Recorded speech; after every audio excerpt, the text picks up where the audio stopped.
The moment Brody opened the door to his family's secluded cabin in the Colorado Rockies, I knew my life would never be the same.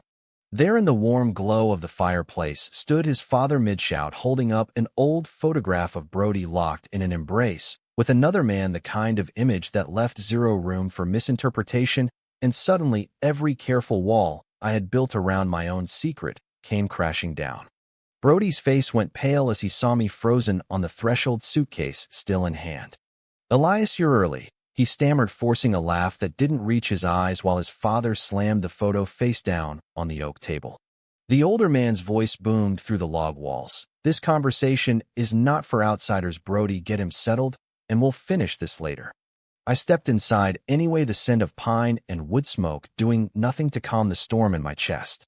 I had driven 4 hours from our Denver office on what Brody had casually called a team unwind weekend, after we crushed the biggest campaign of the year. He was the golden boy at the agency, always quick with a joke, always straight-laced in his button-downs, and I the quiet graphic designer who kept my head down and my heart locked away. My conservative family back in Chicago still sent me links to nice Catholic girls and asked when I'd settled down the way they expected. Coming here had felt like a harmless escape. Now it felt like walking straight into my own reckoning. Brody grabbed my bag before I could protest, his fingers brushing mine, sending an unwelcome spark up my arm. "Dad, this is Elias, my colleague, the one who saved the Thompson account, remember?" He needed fresh air too. His father, a broad-shouldered man with silver at his temples, gave me a curt nod, the kind that said he was measuring me for threats. "Welcome to the cabin, son. Rules are simple, no drama, no surprises." The words landed heavy because the photo still burned in my mind. Brody steered me toward the guest room at the back, a cozy space with a quilted bed and a window overlooking the lake. Once the door clicked shut, he exhaled like he'd been holding his breath since I arrived. "Look, I'm sorry about that. Dad showed up unannounced. He wasn't supposed to be here. Family stuff." I set my bag on the chair, trying to keep my voice steady. "That photo, Brody. You don't owe me an explanation, but if this is some kind of secret I walked into, I'm not going to pretend I didn't see it." He ran a hand through his dark hair, the same hair I had secretly admired during late-night brainstorming sessions. At 29, Brody was the kind of guy who turned heads without trying, broad shoulders, kind blue eyes, and a smile that made the whole office relax. I had spent 2 years convincing myself my feelings were one-sided professional admiration, nothing more. Now the ground was shifting. He sat on the edge of the bed staring at his boots. "Alex. That was his name. 5 years ago, right here at this cabin. We thought we were careful. Dad found out, threatened to cut me off from the family construction business, the one I'm supposed to inherit. Mom cried for weeks. They made me promise it was a phase, that I'd marry a girl, settle down, carry the name forward. So I ended it. Alex moved to California, and I became the son they wanted. Or at least the version they could live with."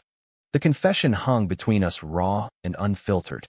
I sat beside him, close enough to feel the heat from his shoulder, but not touching. "I know that script, Brody. My parents still think I'm waiting for the right woman. Every holiday dinner is a minefield of questions. I get it." For the first time since I arrived, his eyes met mine, really met mine, and something electric passed between us. "You never said anything at work," he whispered. "Neither did you," I answered. The silence that followed wasn't awkward, it was full of possibility and terror all at once. We spent the rest of the afternoon settling in like nothing had changed, but everything had. Brody showed me the hiking trails behind the cabin, the small dock where the lake reflected the pine-covered peaks like a postcard. We talked about safe things, work deadlines, the new coffee shop near the office, but underneath every sentence was the weight of what we had both just admitted. As the sun dipped behind the mountains, painting the sky in oranges and pinks, Brody built a fire in the stone hearth. "Dad left an hour ago, said he had to get back to the city. We have the place to ourselves tonight." Relief washed over me, but so did a new tension. Alone with the man I had quietly loved for years, knowing he carried the same secret I did, felt like standing on the edge of a cliff. We cooked simple steaks on the grill, drank cold beer from the fridge, and the conversation turned deeper. He asked about my childhood, the strict Catholic school, the pressure to be the perfect son. I told him about the nights I cried in my car after family dinners, wondering if I would ever be enough. He listened without interrupting, his gaze steady and kind. When I finished, he reached across the table and squeezed my hand just once. "You're enough, Elias. You always were. That touch lingered long after he pulled away. Night fell, and the cabin grew quiet except for the crackle of the fire and the distant call of an owl. I lay in bed staring at the ceiling, replaying every moment since I arrived. The photo, the confession, the way Brody's voice softened when he said my name. Sleep refused to come, so I slipped outside to the porch wrapped in a blanket. The stars were impossibly bright out here, far from Denver's lights. Footsteps sounded behind me, and Brody appeared in sweatpants and a hoodie, his hair tousled. "Couldn't sleep either?" he asked, sitting on the swing beside me. We rocked gently, the chains creaking softly. "I keep thinking about Alex," he said after a while. "Not because I still love him, but because ending things taught me how to disappear inside myself. Meeting you at the office felt like the first time in years I wanted to be seen again." My heart hammered so loud I was sure he could hear it. "I've been disappearing too, Brody. Every time my mom asks about my dating life, I smile and change the subject. But tonight, sitting here with you, I feel real." He turned to me, then the moonlight catching the vulnerability in his eyes. Neither of us moved closer, but the air between us hummed with unspoken promise. For the first time in my life, I didn't feel alone in my truth. And that was more terrifying and beautiful than anything I had ever known. The next morning, we hiked the ridge trail, the one Brody said led to the best view in the state. The path wound through aspen groves, their leaves shimmering gold in the early light. We walked side by side, our shoulders brushing occasionally, and the conversation flowed easy now that the secret was out. He told me about the nights he drove up here alone after the breakup, just to sit on the dock and breathe. I shared how I had almost come out to my sister once, but chickened out when she started talking about grandkids. At the summit, we sat on a fallen log sharing trail mix and water. The valley spread out below us like a painting. "What if we didn't have to hide anymore?" Brody asked quietly. The question hung there heavy with possibility. I wanted to say yes, wanted to believe we could build something real, but the memory of his father's angry face flashed through my mind. "I want that," I admitted, "but I've seen what it costs people like us. Jobs, families, futures." He nodded, but his hand found mine on the log, and this time he didn't let go. We stayed like that until the sun climbed higher, warming our faces, and for a few precious minutes the world felt like it belonged to us alone. Back at the cabin, we cooked lunch together, chopping vegetables side by side in the small kitchen, like an old married couple, and the domesticity of it made my chest ache with longing. Brody hummed an old country song while stirring the pasta sauce, and I caught myself smiling at the simple joy of it. "You know, this is the most relaxed I've felt in years," he said, handing me a wooden spoon to taste. The sauce was perfect, rich with garlic and herbs, and I told him so. We ate on the back deck, the lake sparkling below us, and the conversation turned to the future, the one neither of us had dared plan before. He dreamed of expanding the family business, but on his own terms, maybe adding sustainable building practices instead of the old ways his father clung to. I talked about wanting to open my own design studio someday, something small where I could create without corporate oversight. "You'd be amazing at that," he said, his knee brushing mine under the table. The contact sent warmth spreading through me, and I didn't pull away. For the first time, the possibility of a life beyond hiding felt within reach. That afternoon, we kayaked across the lake, the water calm and glass-like. Brody's paddle cut clean strokes beside mine, and we raced to the far shore, laughing when I splashed him on purpose. When we reached the small sandy beach, we pulled the kayaks up and sat, letting the sun dry our skin. "Tell me about your first crush," I asked, suddenly brave. He grinned sheepishly. "Tommy in 8th grade. Football player. I used to stare at him during practice and then feel guilty for weeks." "You?" I laughed. "My college roommate. We stayed up talking until dawn one night, and I realized I was in love with the way he listened. Never told him, though. Sharing those pieces felt like shedding heavy coats we had worn too long. As the sun began its slow descent, we paddled back, the rhythm of our strokes sinking like we had been doing this forever. Back at the cabin, Brody suggested a movie, and we settled on the couch with popcorn, the kind of normal evening I had only imagined. Halfway through, he rested his head on my shoulder, and I let him, the weight of it both comforting and electric. When the credits rolled, he didn't move right away. "Thanks for coming, Elias. I didn't realize how much I needed this until you showed up." His voice was soft against my shirt, and I ran my fingers lightly through his hair. "Me too, Brody. Me too." The peace shattered the next morning when Brody's phone rang. His brother Logan was on the way up, said he wanted to check on the property before the big family reunion next month. Brody's face tightened. Logan knows about Alex, but he's on Dad's side. Thinks I should just man up and move on. The tension returned, and Brody asked me to play along, pretend we were just co-workers here for work talk. I agreed, though it stung. When Logan arrived tall and broad like his father, he shook my hand firmly, sizing me up. So you're the guy who helped Brody land that big account. Impressive. We spent the afternoon showing him around the property, talking surface-level stuff about the agency and the upcoming holidays. Logan kept glancing between us like he sensed something but couldn't place it. At dinner, he brought up the family business, the expectations, the legacy. You know Dad's counting on you, little brother. Wife, kids, the whole deal. Can't be playing around forever. Brody's jaw clenched, but he smiled tightly. I hear you, Logan.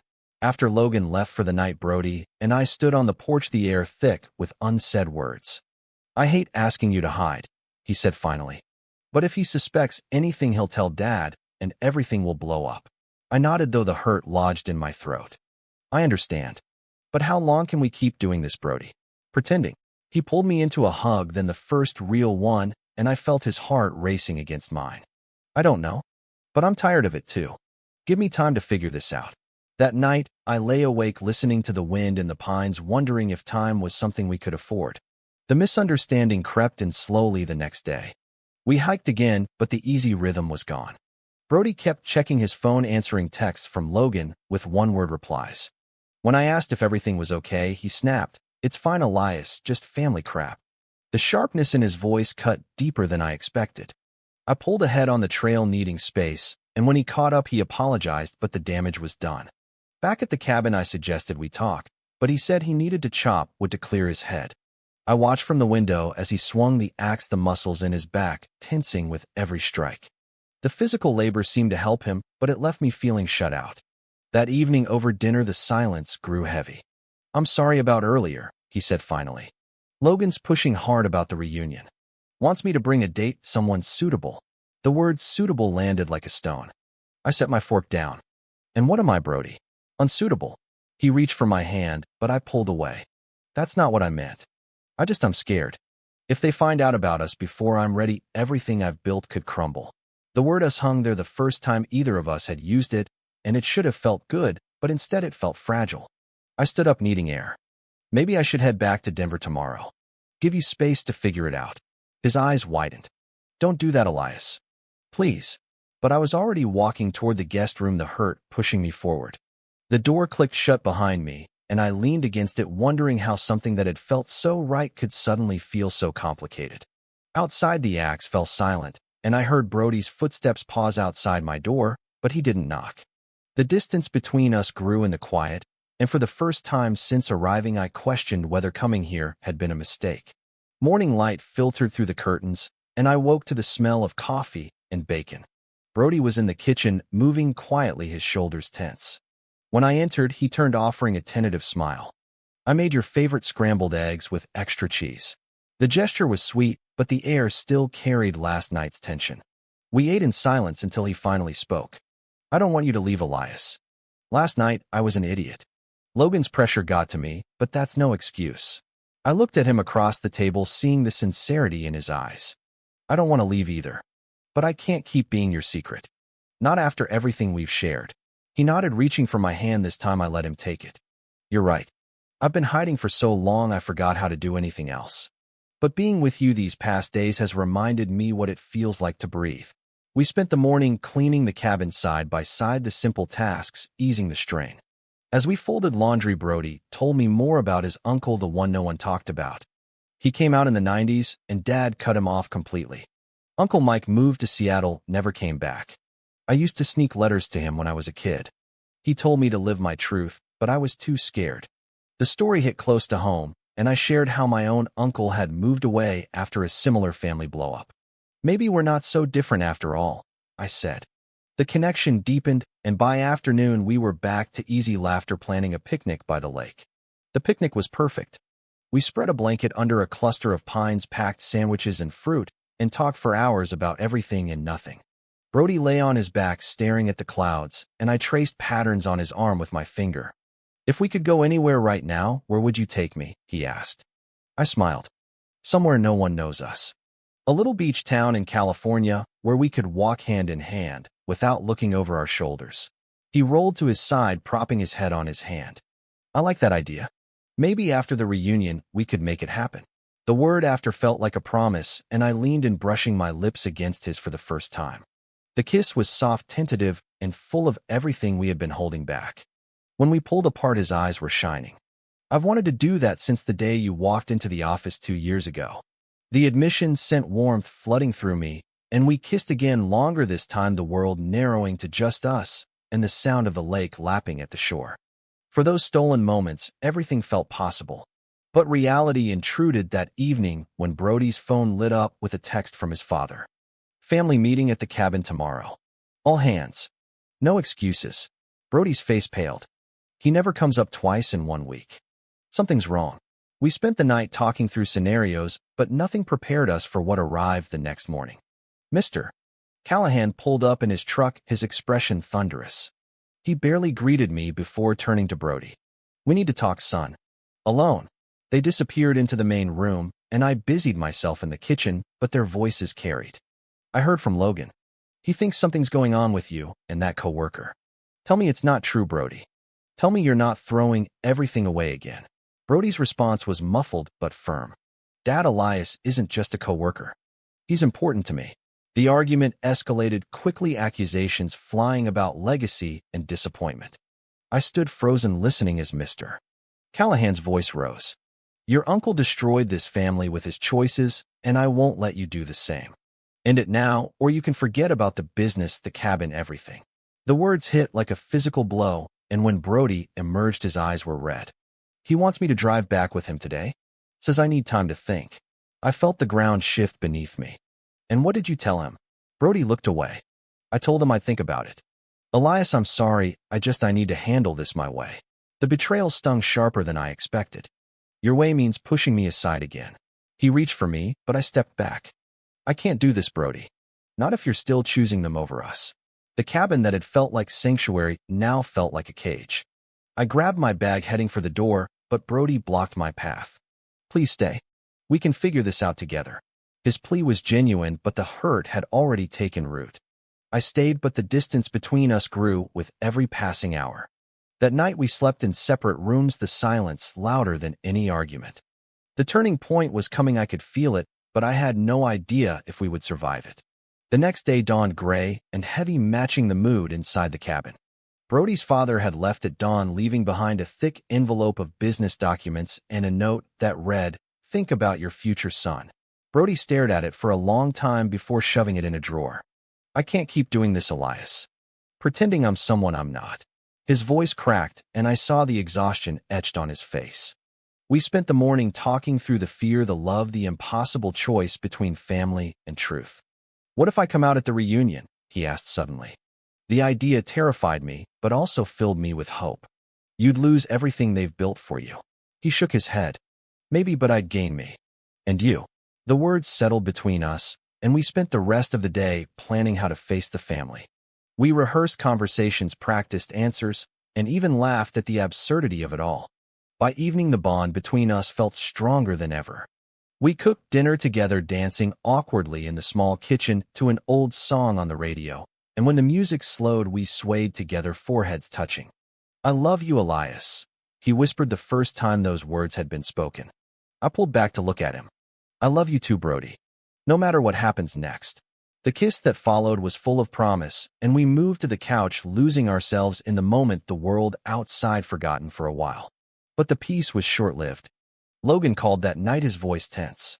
Dad knows everything, Brody. He found old messages on your laptop from Alex. He's calling a family emergency meeting here tomorrow.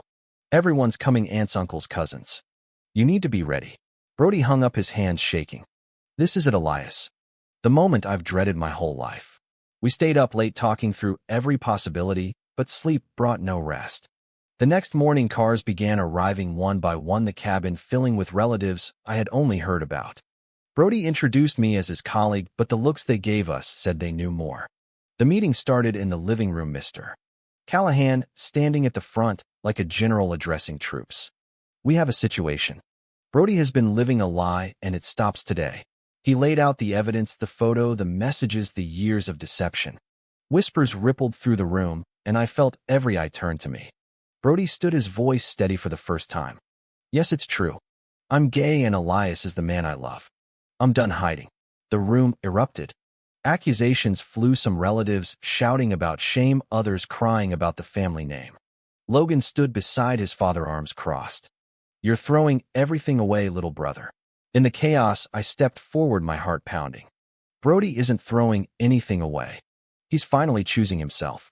And if that means losing the business or the cabin, then maybe those things weren't worth the cost of his happiness. My words cut through the noise, and for a moment the room fell silent. Mr. Callahan's face reddened. You have no right to speak here, outsider.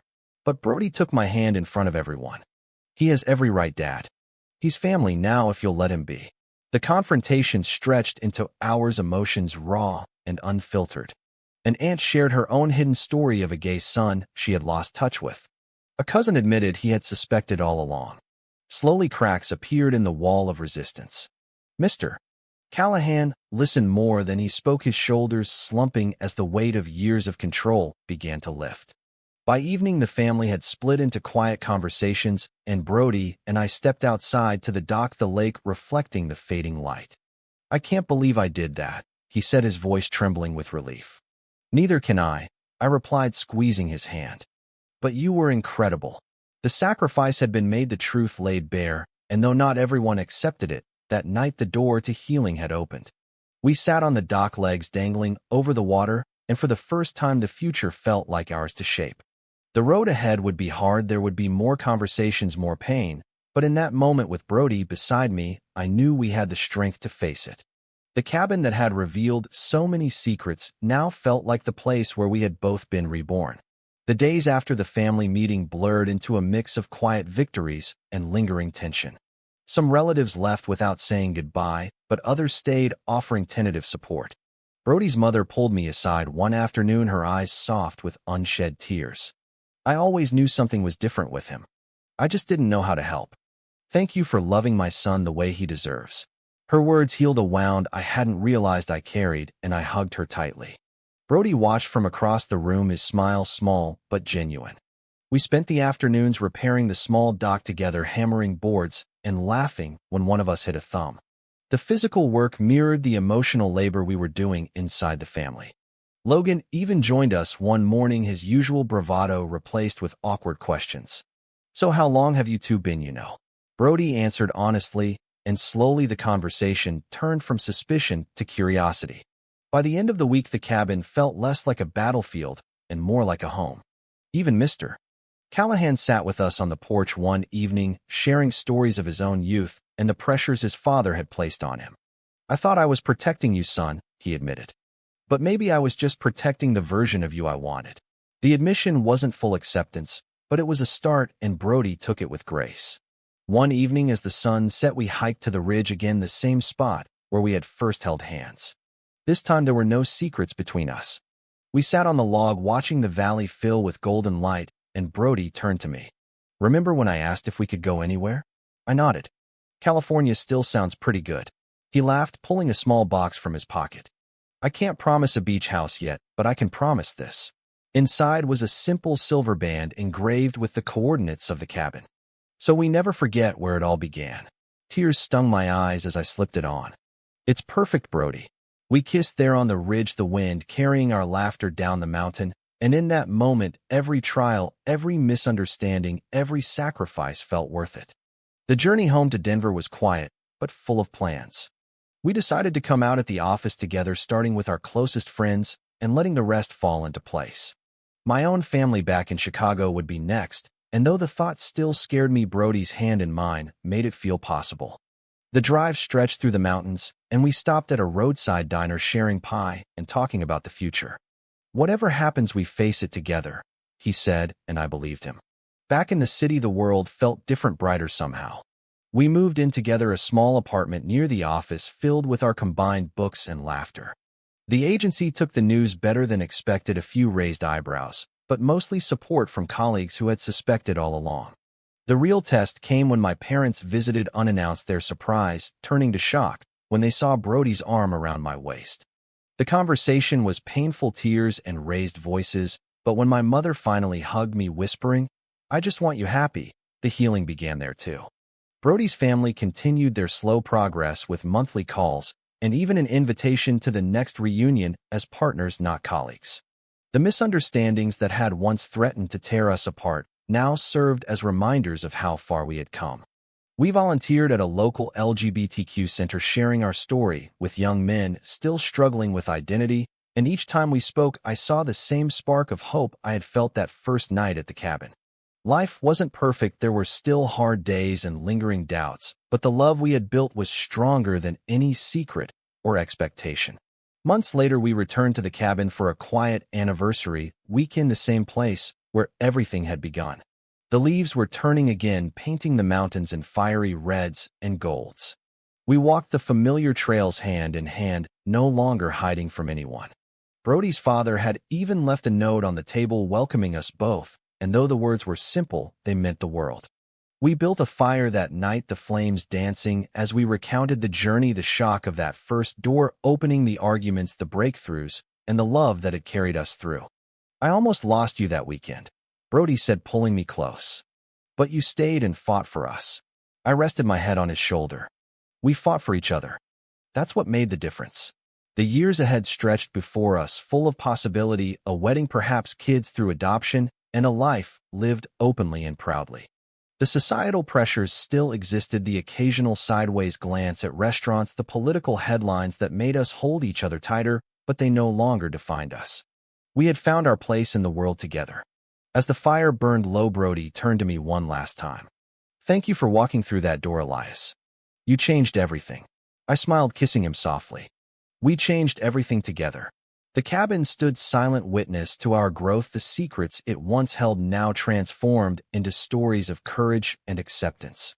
We had faced misunderstanding, betrayal, sacrifice, and the truth of who we were, and in doing so we had become the men we were always meant to be. The journey wasn't over, but we were no longer walking it alone. And that made all the difference. True or false, sacrificing your authentic self to meet family expectations is the only path to lasting peace and love.